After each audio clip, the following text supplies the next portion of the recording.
Il était le roi du rock and roll. Elle était l'étincelle la plus brillante d'Hollywood. Ensemble, Elvis et Anne-Margret ont créé un amour si électrique qu'il résonne encore aujourd'hui. Mais le monde n'a vu que le fantasme et non la réalité dangereuse. Derrière des portes closes, Elvis avait fait des promesses à une autre jeune fille, Priscilla, encore adolescente et qui espérait devenir sa femme. Anne-Margret a finalement révélé la vérité choquante sur ce qui s'est réellement passé et pourquoi leur alchimie irrésistible ne pouvait pas survivre. Un amour magnétique et interdit. La relation entre Elvis Presley et Anne-Margret reste l'une des romances les plus fascinantes et à bien des égards les plus troublantes d'Hollywood. Dès le début, leur attirance était indéniable. Anne-Margret, née Anne-Margret Olson dans un petit village suédois isolé, avait une énergie et une assurance qui la distinguaient de presque toutes les femmes qu'Elvis avait connues. Elle était déjà une star à part entière au début des années 1960, conquérant l'écran américain avec Bye Bye Birdie et imposant le respect grâce à une présence scénique audacieuse et enjouée. Elle savait chanter, danser, flirter, et tout cela avec une joie communicative qui captivait tout son entourage. Lorsqu'elle arriva pour tourner aux côtés d'Elvis dans Viva Las Vegas à l'été 1963, le duo semblait parfait, du moins en apparence. Les attachés de presse avaient organisé une rencontre officielle, Elvis en costume, Anne-Margret en col roulé blanc, tous deux à l'image polie et saine. Pourtant, tous deux ont admis plus tard avoir ressenti une décharge immédiate, une étincelle puissante et dangereuse. Anne-Margret se souvenait elle-même. Nous avons tous les deux ressenti un courant, une électricité qui nous a traversés instantanément. Cela allait devenir une force que nous ne pouvions pas contrôler. Cette force a rapidement transformé leur relation de travail en liaison amoureuse. Ils se ressemblaient d'une façon presque troublante. Tous deux venaient de milieux modestes, Anne-Margret d'un village suédois près du cercle polaire, Elvis des rues ouvrières de Tupelo et de Memphis. Tous deux étaient issus de familles simples et avaient vu leur vie transformée par un talent exceptionnel. Et tous deux avaient compris très jeunes que se produire sur scène était plus qu'un métier. C'était une bouée de sauvetage, un moyen de survivre dans ce monde. En dehors de la scène, ils étaient étonnamment semblables. Chacun était naturellement timide, méfiant avec les inconnus, mal à l'aise face aux pressions de la célébrité. Mais devant un public, ils devenaient autre chose, magnétique, intrépide, plus grand que nature. Joe Esposito, l'un des amis les plus proches d'Elvis, a résumé cela en décrivant Anne-Margret comme « la version féminine de toi ». Cette ressemblance les a immédiatement mis à l'aise ensemble. Dès leur toute première répétition, en enregistrant des duos ludiques comme « The Lady Loves Me » et « You're the Boss », ils ont trouvé un rythme naturel. Leur complicité était fluide, leur alchimie incontestable. Sur le plateau, ils se taquinaient et se défiaient mutuellement, créant une dynamique dont rêvent tous les réalisateurs. Elvis, qui avait l'habitude d'être la seule vedette de ses films, se sentit stimulé par la puissance d'Anne-Margret, son égale à l'écran. Loin des caméras, leur lien s'est approfondi rapidement. Ils étaient, tous deux, des oiseaux de nuit, plus heureux quand le monde dormait. Anne-Margret faisait partie des rares personnes qu'Elvis invitait dans sa suite privée, lui montrant ce visage vulnérable que si peu de gens connaissaient. Là, ils pouvaient oublier la pression de la gloire et simplement être eux-mêmes, raconter des histoires, écouter de la musique, rire. Anne-Margret comprenait le stress d'être scrutée, l'isolement de la célébrité, et elle le gérait avec une grâce qu'Elvis admirait énormément. Elle était aussi remarquablement simple, ce que son entourage respectait immédiatement.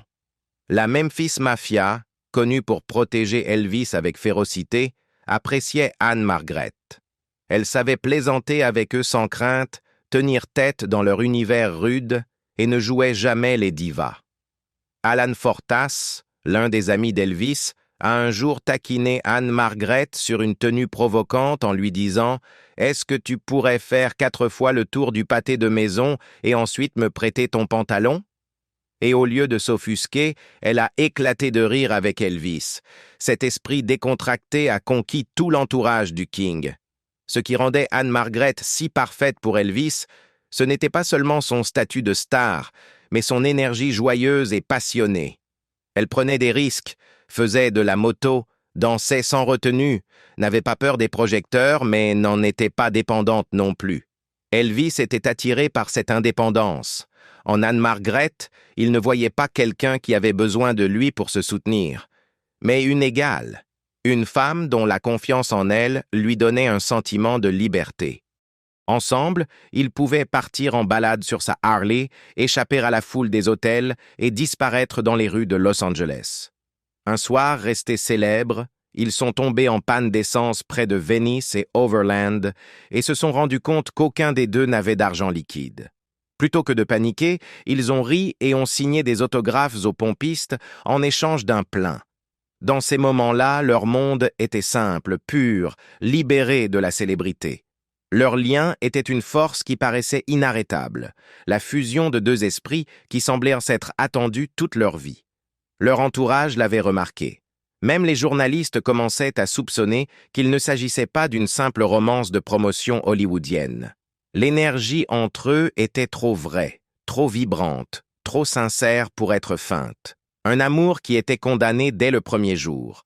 La liaison amoureuse entre Elvis Presley et Anne-Margret reste l'une des romances les plus captivantes, mais aussi les plus tragiques de l'histoire d'Hollywood. Pourtant, leur relation était destinée à se terminer, non par manque d'amour ou de compatibilité, mais à cause d'un enchevêtrement complexe d'obligations, d'attentes, de malentendus et de choix impossibles. L'une des premières fissures dans leur relation apparut en 1964, lorsque Anne-Margret se rendit en Angleterre pour la grande première de Viva Las Vegas. Là-bas, la presse britannique l'interrogea sans relâche sur sa relation avec Elvis. Connue pour son style franc et honnête, Anne-Margret ne nia pas leur histoire, même si elle n'a jamais confirmé explicitement des fiançailles. Les gros titres qui en résultèrent laissaient entendre qu'elle et Elvis allaient se marier, déclenchant une véritable tempête médiatique qui atteignit Graceland. Anne-Margret tenta de limiter les dégâts en appelant Elvis directement pour lui expliquer qu'elle avait été déformée par les journalistes et que ces derniers avaient exagéré ses propos. Elle insista sur le fait qu'il n'y avait aucun engagement officiel. Cependant, Elvis, déjà sous pression et dans la confusion à la maison, eut du mal à la croire complètement. Le choc émotionnel de lire des articles annonçant un mariage imminent le bouleversa, d'autant plus que cela entrait en conflit avec ses obligations privées envers Priscilla Beaulieu, qui vivait toujours à Graceland et l'attendait. Dans le même temps, Priscilla elle-même se montrait de plus en plus en colère et blessée. À peine âgée de 18 ans et tout juste diplômée du lycée, Priscilla supportait déjà le stress de devoir garder secrète sa relation avec Elvis. Les rumeurs de son idylle avec Anne-Margret la dévastèrent. Selon ses mémoires « Elvis and Me », Priscilla affronta Elvis dans une rage incontrôlable après avoir lu un article sur des fiançailles supposées. Elle raconta avoir brisé un vase contre un mur, hurlé des accusations et exigé la vérité. Cette confrontation mit Elvis sous une pression énorme. Le colonel Tom Parker, le manager d'Elvis, fut également alarmé. Parker voyait en Anne-Margret une menace pour l'image soigneusement façonnée d'Elvis, ainsi que pour le projet à long terme de l'épouser à Priscilla, afin de stabiliser sa vie privée et son image publique. Parker intervint de manière énergique, rappelant à Elvis les promesses qu'il avait faites à Priscilla et à sa famille. Un engagement qui était devenu bien plus qu'une affaire personnelle, mais un devoir moral et culturel.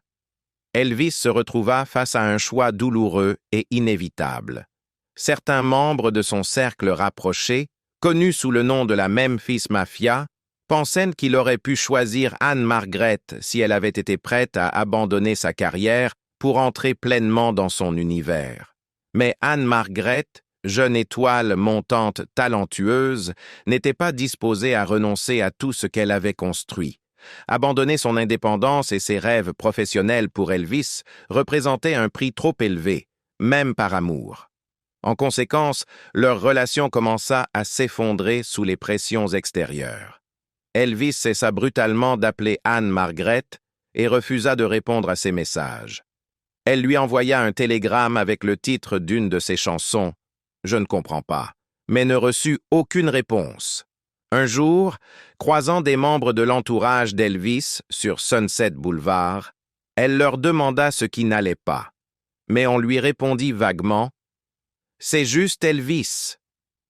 En réalité, Elvis se repliait sur lui-même, écrasé par les exigences du colonel, la colère de Priscilla et son propre sentiment de culpabilité et de loyauté.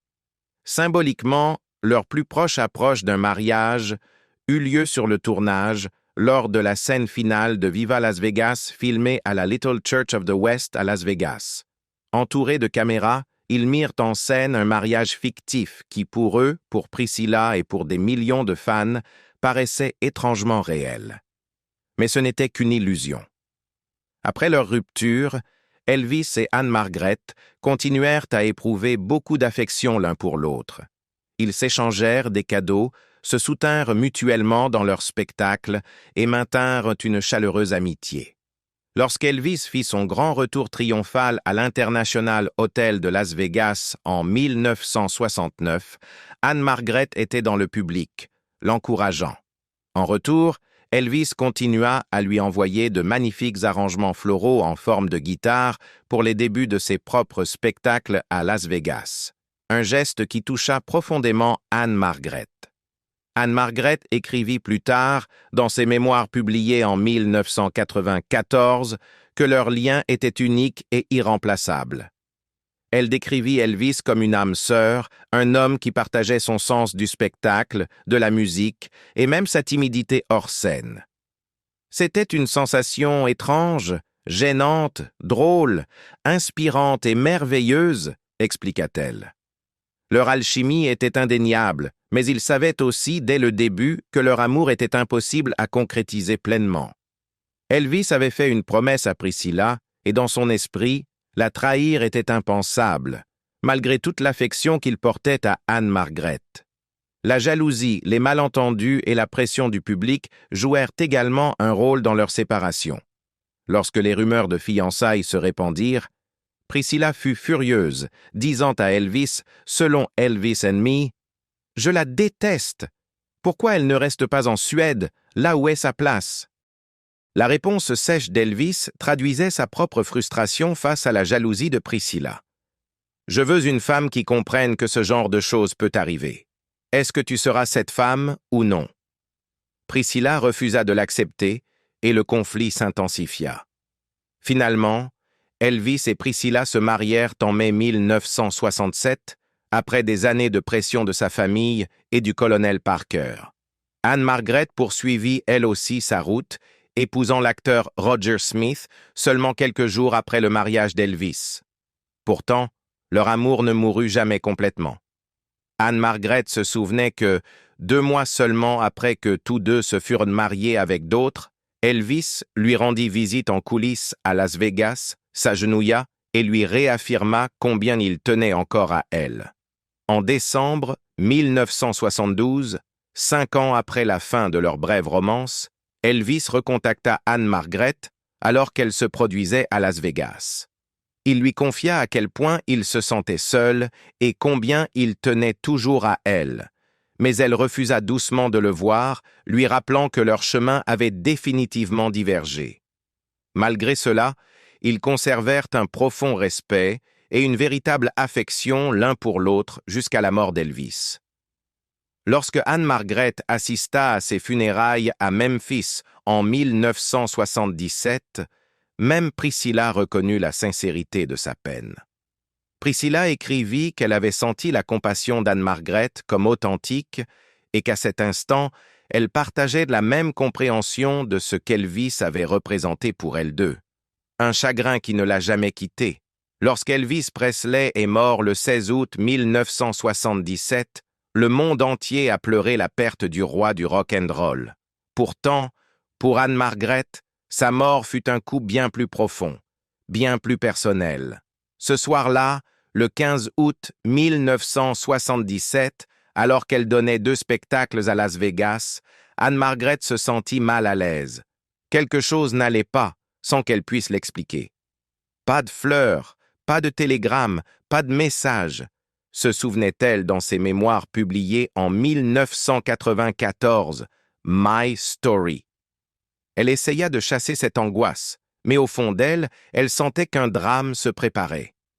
Le lendemain matin, elle appela pour prendre des nouvelles d'Elvis et entendit la terrible nouvelle par la voix de Joe Esposito, l'ami de longue date et tour manager d'Elvis. Elvis était mort subitement à Graceland. Pour Anne-Margret, le choc fut écrasant. Dans des interviews ultérieures, elle avoua qu'elle ne se remettrait jamais de la mort d'Elvis. Elle expliqua qu'Elvis était devenu une partie permanente d'elle-même, de ses joies, de ses regrets, de ses succès et de ses peines. C'est rare d'avoir un ami comme Elvis, rare d'avoir une telle âme sœur, écrivit-elle, décrivant un chagrin qui ne disparaîtrait jamais vraiment. Quand Anne-Margret arriva à Memphis pour les funérailles d'Elvis le 18 août 1977, elle se fit remarquer. Elle était la seule personne de la période hollywoodienne d'Elvis à assister à la cérémonie, preuve de la place qu'elle occupait dans son cœur. Là, elle rencontra Vernon Presley, le père d'Elvis, qui lui dit des mots qu'Anne-Margret n'oublierait jamais. « Il était tellement fier de toi ». Cette phrase brève fut une confirmation émouvante de ce qu'elle avait toujours ressenti, qu'Elvis avait pour elle un profond respect, même après la fin de leur histoire d'amour. Bien qu'Anne-Margret ait rarement parlé en détail d'Elvis, depuis, par respect pour sa mémoire, son amour et sa loyauté envers lui n'ont jamais été remis en question. Tout au long de sa vie, elle l'a défendu face aux critiques qui se moquaient de lui ou le comprenaient mal. Elle a refusé de le réduire à des histoires de tabloïds ou à des ragots. À ses yeux, Elvis est toujours resté un homme complexe, vulnérable, dont l'art méritait la reconnaissance, pas le ridicule. En réfléchissant à leur relation après sa disparition, Anne-Margret reconnut que leur amour était intense, mais n'aurait pas pu durer dans le cadre d'un mariage. Leurs univers étaient tout simplement trop différents, et la jalousie possessive d'Elvis se serait heurtée à ses ambitions artistiques. Des amis comme Marty Lacker et George Klein partageaient cet avis, se souvenant à quel point Elvis souffrait même en regardant Anne-Margret jouer des scènes romantiques au cinéma. L'idée de partager sa femme, même à l'écran, l'aurait tourmenté. Et Anne-Margret n'était pas prête à abandonner son parcours artistique pour devenir une épouse star enfermée à la maison, aussi fort que fut leur amour. Au fil des ans, des fans se sont demandé si Anne-Margret aurait pu sauver Elvis de son déclin tragique. Elle a elle-même répondu à cette question avec douceur mais fermeté. Non, ses démons intérieurs étaient trop puissants, son univers trop isolé, ses fardeaux trop lourds. Même s'il s'était marié, sa jalousie et son besoin de contrôle les auraient probablement détruits. Avant tout autre, il y avait Priscilla. Avant les stars de cinéma, les gros titres de la presse à scandale ou l'interminable file de fans, il y avait Priscilla. Malgré toute la gloire, la fortune et la liberté d'Elvis Presley, elle restait la seule constante vers laquelle il revenait encore et encore. Elvis rencontra Priscilla Beaulieu en Allemagne de l'Ouest en 1959, alors qu'il servait dans l'armée américaine. Il avait 24 ans, déjà le plus grand phénomène musical du monde. Priscilla n'avait que 14 ans, élève de 3e dont le beau-père était stationné à proximité dans l'US Air Force. La différence d'âge paraît frappante aujourd'hui, mais à l'époque, Elvis voyait dans sa jeunesse une occasion de la guider et de l'influencer. Selon plusieurs témoignages, Elvis déclara à un ami que Priscilla était assez jeune pour que je puisse la modeler comme je veux.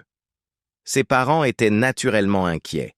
Pourtant, Elvis réussit à les charmer par ses manières sudistes et ses paroles respectueuses, leur assurant de ses intentions.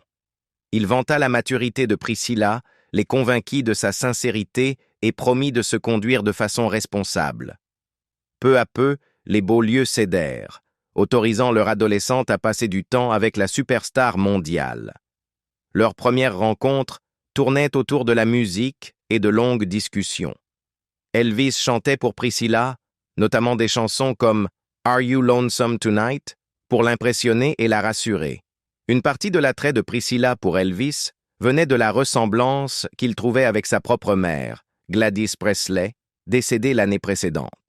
Cette familiarité devint un point d'ancrage émotionnel, faisant de Priscilla non seulement un intérêt amoureux, mais aussi une source de réconfort et de stabilité. Pendant qu'ils se rapprochaient en Allemagne, Elvis insista pour que leur relation reste non consommée. Son idéal était d'épouser une jeune fille pure, tout en continuant à fréquenter d'autres femmes de façon plus informelle. Après son retour en Amérique en 1960, Elvis resta en contact avec Priscilla, lui envoyant des lettres dans des enveloppes roses vifs pour se démarquer de sa montagne de courriers de fans. Ses parents la mirent en garde de ne rien espérer, mais en 1962, Elvis l'invita à lui rendre visite à Los Angeles. Ce qui suivit bouleversa la vie de Priscilla. Elle partit à Las Vegas avec Elvis, puis passa Noël à Graceland.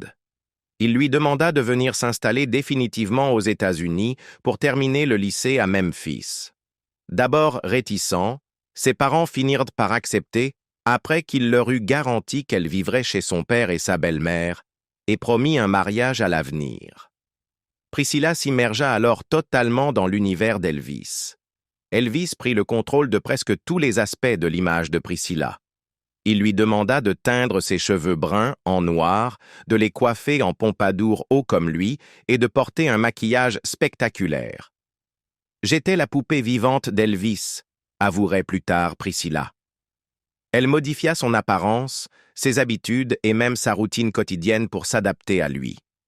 Elvis attendait d'elle qu'elle reste éveillée pour suivre son mode de vie nocturne, l'encourageant à prendre des somnifères et des amphétamines pour s'adapter.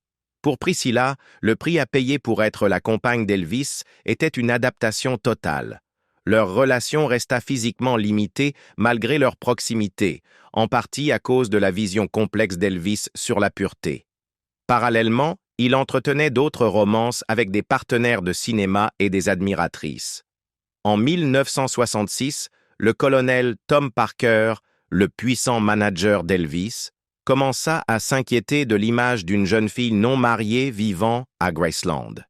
Il poussa Elvis à la demander en mariage, craignant un scandale public. Elvis s'exécuta, lui offrant une bague et lui proposant de l'épouser, même si aucun des deux n'était réellement convaincu que c'était le bon moment. Le 1er mai 1967, ils se marièrent lors d'une brève cérémonie à Las Vegas.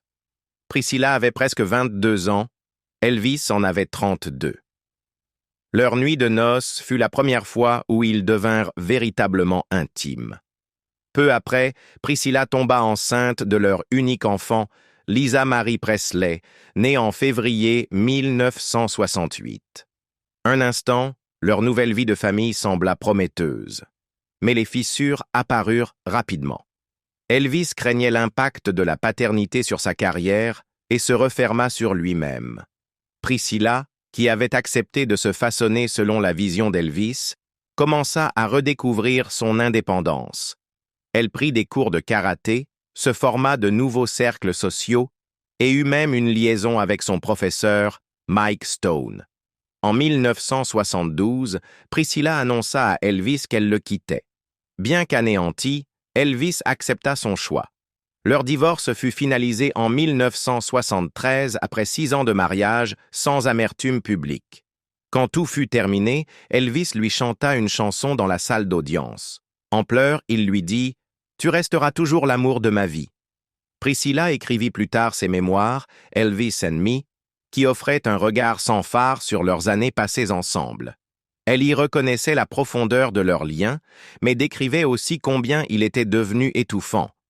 Elle s'était sentie perdue dans son univers et partir était la seule façon de retrouver son identité. Même après la fin de leur mariage, Priscilla resta protectrice de l'héritage d'Elvis. Lorsqu'il mourut subitement en 1977, elle fut choquée et profondément affectée. Dans des interviews, elle raconta combien il était douloureux de voir la foule immense alignée le long du parcours funéraire, rappel brutal de l'amour que le monde lui portait. Elle expliqua aussi qu'elle ne s'était jamais vraiment remariée après Elvis, estimant qu'aucun homme ne pouvait se comparer à lui. Alors, qu'en pensez-vous? Anne-Margret était-elle vraiment le grand amour de la vie d'Elvis? Les choses auraient-elles pu être différentes s'il l'avait choisi à la place de Priscilla? Dites-le nous dans les commentaires ci-dessous. Si vous avez apprécié ce regard sur les secrets de la romance explosive entre Elvis et Anne-Margret, n'oubliez pas de cliquer sur « J'aime » et de vous abonner pour découvrir encore plus d'histoires méconnues d'Hollywood. Activez la cloche pour ne jamais manquer une mise à jour sur les légendes de la musique et du cinéma.